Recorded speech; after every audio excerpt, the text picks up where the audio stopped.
Welcome back to the Catholic Disaster Preparedness Program for individuals, families, parishes, and your local community. This program was produced by Catholic Charities USA.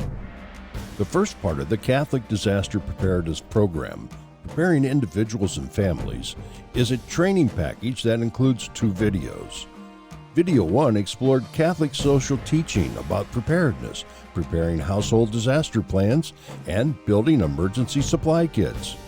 Video 2 will address 2 other important preparedness topics: protecting what's important and exploring insurance.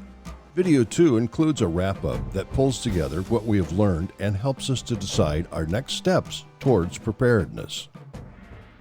The participant guide you received in the Video 1 session also supports this session and is intended for use during and after the training.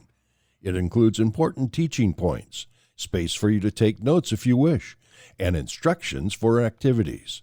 The resource section at the end contains forms and checklists you can use, along with links to helpful websites mentioned in this video. We begin today's training with this verse from the Gospel of Matthew. "And the rain fell, and the floods came, and the winds blew and beat on the house, but it did not fall, because it had been founded on the rock." Matthew 7, verse 25. This topic, protecting what's important, will provide knowledge and references to enable you to decide which documents to protect based on their importance for disaster recovery, and how to protect those important documents. After a disaster affects your household, some documents are essential to beginning your recovery process. Replacing key documents after a disaster can be a stressful process that may require contacting several different government agencies, businesses, your church, and/or other organizations. As a part of your household disaster preparedness, consider organizing and protecting your important documents ahead of time. After a disaster, the affected area may be restricted to emergency response personnel and disaster survivors only in order to protect survivors' property and for personal safety. To gain access to your residence or business, you may need to show government-issued photo identification and/or proof of your residence to verify your physical address. Examples of photo identification include driver's license or other state photo identity cards issued by Department of Motor Vehicles, United States military identification, United States issued or foreign government issued passport, Immigration and Naturalization Service Employment Authorization Card, I-766, and federally recognized tribal-issued photo identification. Other records that prove residence include utility bills, government-issued checks, a voter registration card, or a paycheck. Property tax receipts, a lease, or a bank statement may also serve this purpose. In the worst-case scenario, your home could be gone. It will be necessary to present records that prove ownership or tenancy to obtain government assistance for rebuilding or relocation. Other important items to safeguard include the list of contacts in your emergency communication plan and Social Security cards belonging to you and your family members. Depending on your specific circumstances, you may have other critical records to protect. For example, records proving affiliation with the military, adoption or foster care relationships, church membership, pet ownership, pet immunization. Records documenting your financial and legal status may be needed as you work with your insurance carrier and/or when you are applying for assistance from the government or nonprofit organizations. Some examples include mortgage, home equity line of credit, deed and titles to your home, registration, loans, and/or deed and titles to your vehicle or vehicles, including VIN numbers, marriage certificate, bank name and account numbers, bank websites, passwords, and 1-800 numbers, and credit card information. A complete list of these documents is included in the participant guide, along with previous lists. If we think about the fact that most doctor, dentist, and hospital visits begin with a request for health insurance records and medical information, it reminds us of the importance of being able to produce health and dental insurance cards, advance care directives, immunization records, medical history including existing conditions, surgical history, family history, prescriptions, allergies, and contact information for your family's providers. A complete list of health and medical documents to protect is included in the participant guide. Be sure to protect homeowners, renters, flood insurance, and all other insurance policies, and the contact information for your insurance agents. In addition to your policy information, insurance companies will require a description and documentation of damaged property when a claim is filed. Disaster assistance organizations will require the damage documentation as well.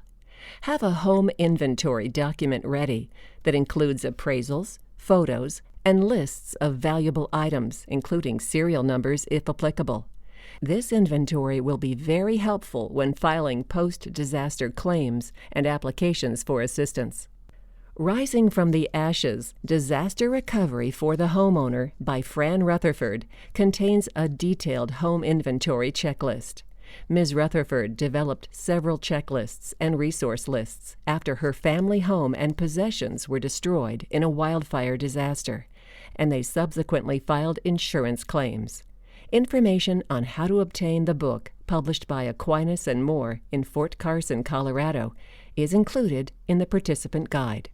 If you store records electronically or rely on technology for paying bills, banking, and other transactions, don't forget to create and protect a list of websites, usernames, and passwords. Keep in mind that Internet access may be disrupted by a disaster.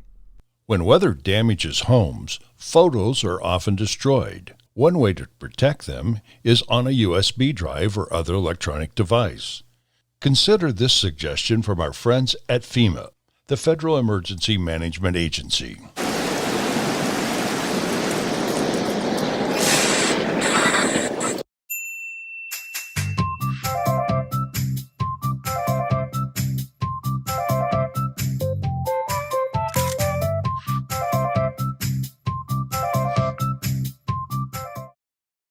There is more than one right way to protect important documents.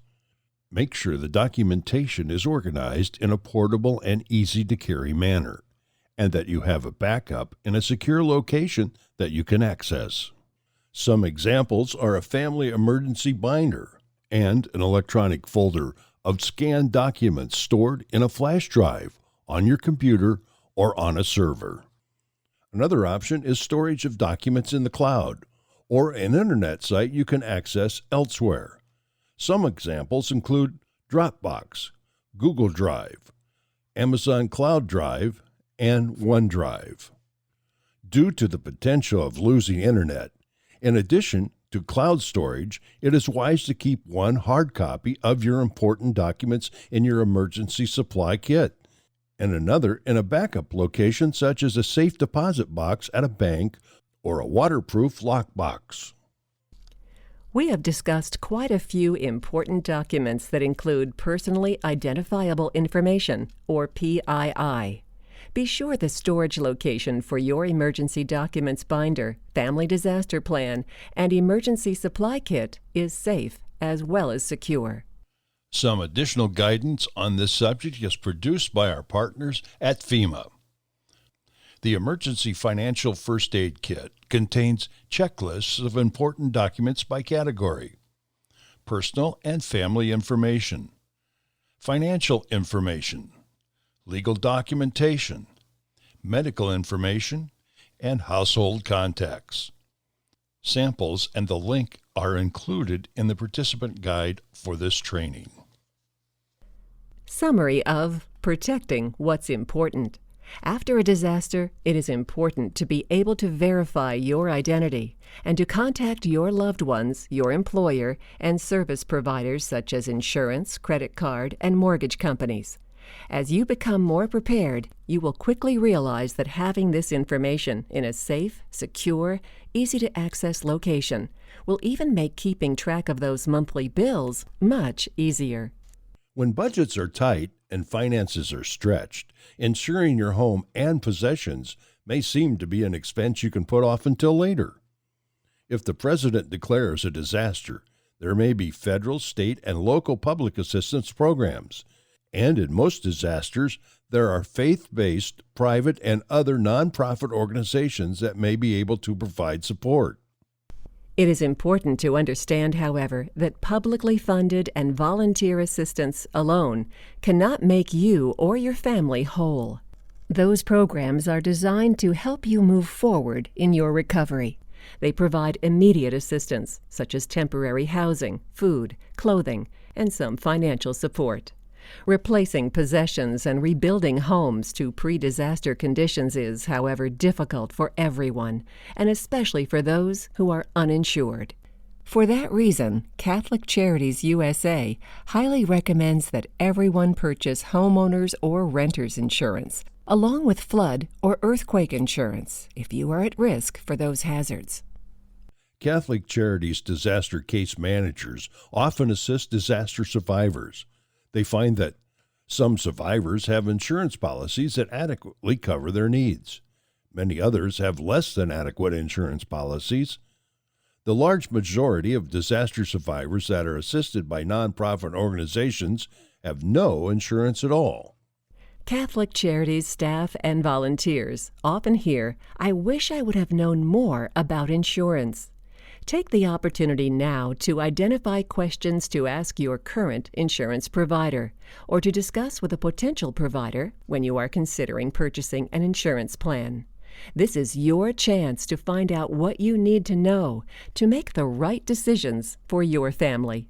This topic, Exploring Insurance, provides that information and examples that will enable you to recognize the importance of insurance in disaster preparedness, become more informed consumers of insurance, identify important steps to take before a disaster, to expedite insurance claims after one occurs. This quiz is for you to complete individually, and you are not expected to know all of the answers. It should help you identify areas of insurance that you will want to learn more about in this training and afterward. Insurance Quiz. This activity will test your knowledge about insurance. There are 5 questions. The questions are included in your participant guide. When each question appears on the screen, record your answer in your participant guide. The correct answers will be provided at the end of the quiz. Question 1. During a storm, your neighbor's tree falls on your house. Whose policy covers the damage? A. Yours. B. Your neighbor's. C. Neither answer. Question 2. Your basement floods. Good thing you bought an insurance policy ahead of time. What does your flood insurance cover? A. Carpet. B. Furnace. C. Furniture. D. All of the above. Question 3. Does a standard homeowner's insurance policy cover earthquake damage? A. Yes. B. No. Question 4. After a natural disaster strikes your home and the threat of danger has subsided, which of the following actions should you take if you have major damage? A. Take a picture of the damage. B. Take inventory of all damages. C. Contact your insurance agent or company. D. All of the above. Question 5.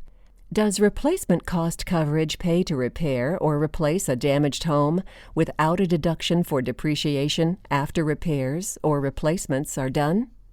A. Yes. B. No. Now, let's check our assumptions about insurance coverage of disaster damages. The answer to question 1 is A. Yours. If your neighbor's tree falls on your house, you are covered by your homeowner's insurance policy, not your neighbor's. The home is insured, not the tree. The answer to question 2 is B, furnace.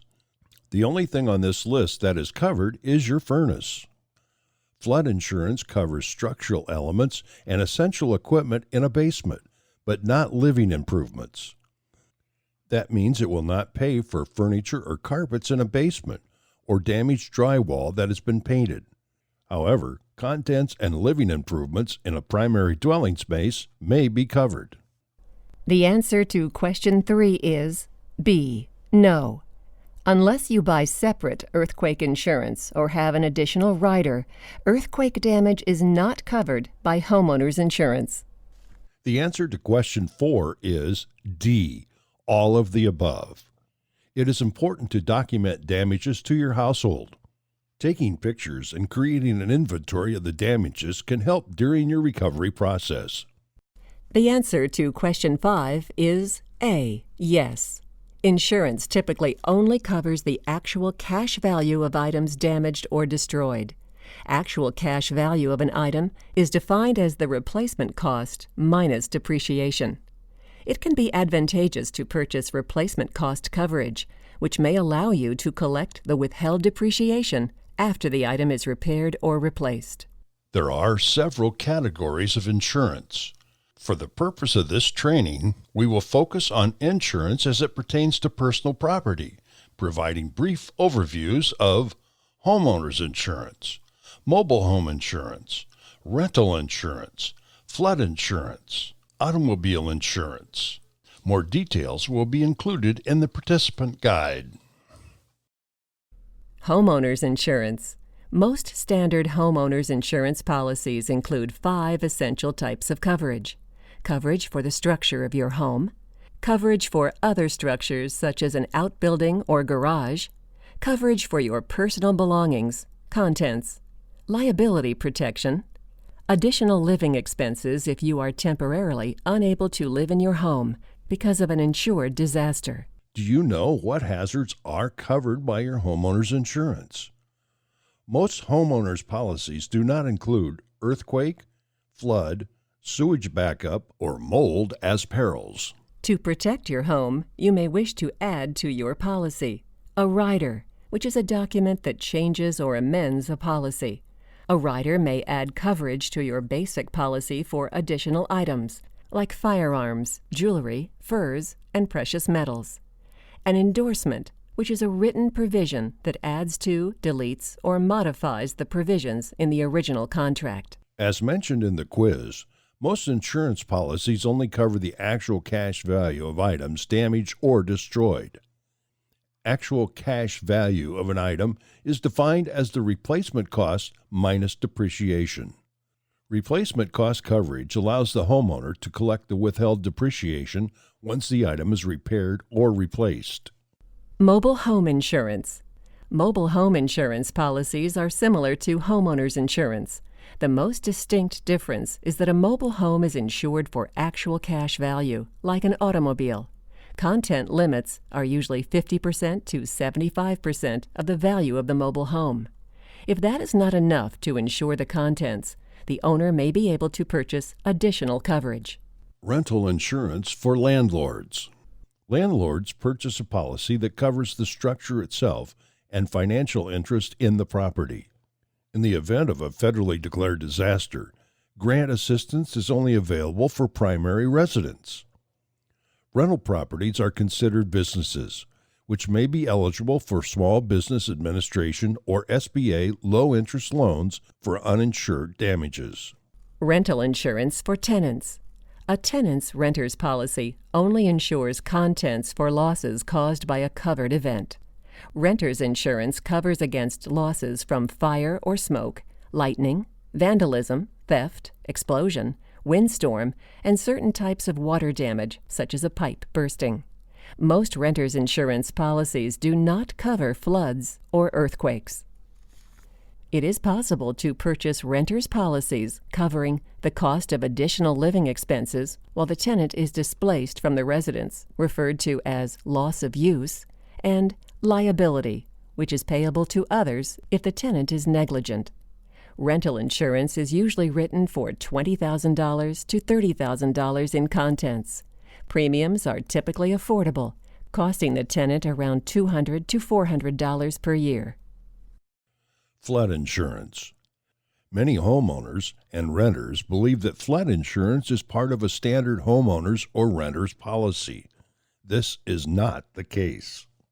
Here are some flood insurance facts. Flood insurance is available privately and through the National Flood Insurance Program, NFIP. Flood insurance through the NFIP covers up to $250,000 in structural damage and up to $100,000 in content losses. Content coverage is not automatic. It is important to look at the policy to see what is actually covered and, if appropriate, to purchase more coverage. Flood insurance does not cover everything. In a basement, only structural elements and essential equipment, electrical and heating, ventilating, air conditioning, HVAC are covered. Basement furnishings and finishings are not included in the policy, such as carpet, television, washer, dryer. An annual flood insurance policy costs an average of $700 per year. Households in low-risk areas may be able to purchase flood insurance for an average of $400 to $450 per year. Deductibles range from $1,000 to $5,000. More information about flood insurance is included in the participant guide, along with links to related NFIP web pages. Automobile insurance. Liability insurance does not cover any disaster-related damage, losses on a vehicle. Comprehensive coverage will repair or replace damage to a vehicle caused by such events as acts of nature, vandalism, theft, and collisions with animals. Review your current automobile insurance policy with your provider to prepare for emergencies and disasters. After the disaster, call your insurance agent or company right away. The participant guide has more information about filing insurance claims after a disaster. Take steps now to protect your household to the best of your ability by ensuring you have the right insurance for you. Follow recommendations about having a detailed record of the contents of your home. As you review or update your insurance policies for your home and automobile or automobiles, remember to update your emergency supply kit with the most current insurance documents. Proper insurance coverage is one more aspect of being prepared for disaster. It provides financial protection and could help you to recover sooner and more fully. Having completed the first part of the Catholic Disaster Preparedness Program, Preparing Individuals and Families, you have taken an important step toward preparing yourself and your household for a disaster event. You are now ready to assess the individual and household preparedness and decide what steps to take next. This group activity provides the opportunity to rate your household preparedness level at this time, identify hurdles that inhibit us from preparedness, and identify the first step to improve your preparedness after leaving this training. Activity instructions. When the video ends, form small groups of 3 to 5 people. Refer to the Path Forward questions found in the participant guide. Answer the first set of questions as they apply to yourself and your family. Question set 1. On a scale of 1, not prepared, to 5, prepared to the fullest extent, how much do I know about the likely disasters to impact my community? 2. On a scale of 1 to 5, how much do I understand about stay or go, and when each would apply? 3. On a scale of 1 to 5, how prepared do I feel for a disaster? 4. On a scale from 1 to 5, how prepared is my household for a disaster? When everyone has completed the first set of questions, discuss the second set of questions with other members of your group. 1. What is one obstacle that holds you back from preparing? 2. What is a possible solution? 3. What is the first step you'll take to improve your individual or household preparedness? This concludes the Catholic Disaster Preparedness Program, Preparing Individuals and Families Training. Catholic Charities USA and its partners wish you God's blessings as you move forward to prepare your household to restore light and hope to your lives following a disaster. Before you leave, please complete the post-course evaluation that will be distributed. When completed, please return it to your group facilitator. Your opinions are very important to us for improving this training. Thank you. Visit Catholic Charities USA at catholiccharitiesusa.org or call 703-549-1390 for more information about this and other disaster preparedness training opportunities.